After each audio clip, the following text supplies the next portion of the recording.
Charlie Kirk.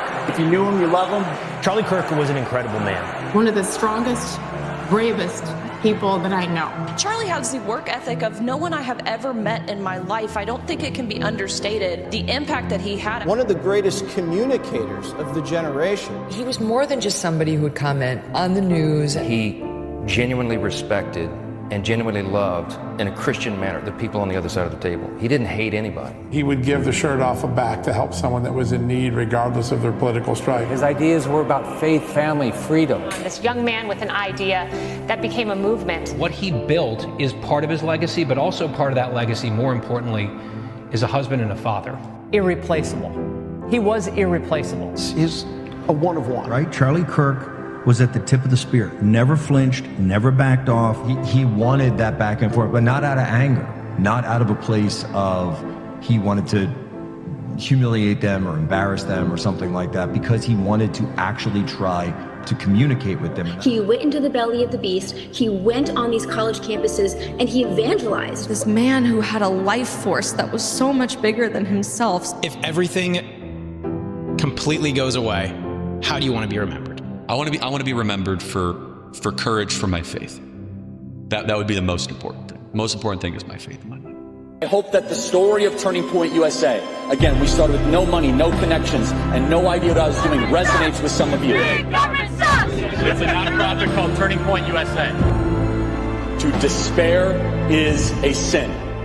And some people say, oh, Charlie, you know, it's too hard. It's too overwhelming. It's too dark. Snap out of it. You still live in the greatest nation ever to exist in the history of the world. There is still so much to be hopeful and to be thankful for. And we have agency. The globalists are worried that you are waking up. They're worried that their fraud and their nonsense is finally being exposed, and you are at the central nerve of all of that.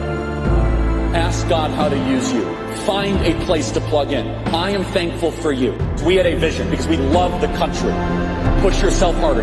Here I am. Lord, use me. You guys might remember a year ago, I gave the whole speech of here I am, Lord, send me. And it was kind of this joke that we had. As soon as I gave that message, I remember him getting off stage and I say, honey, do you realize what you just did? He's like, yeah, I just, and I was like, no. You said, here I am. That is a very powerful statement. And God's like, I see you. Charlie is so obedient to God, to the word of God.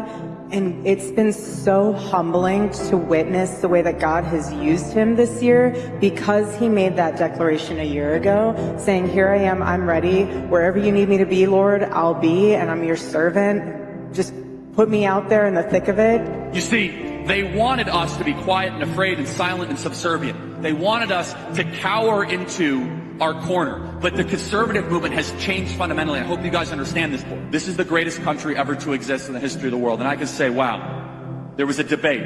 Is God done with this country? And now I can say confidently, no. God is not done with America, and our best days are ahead.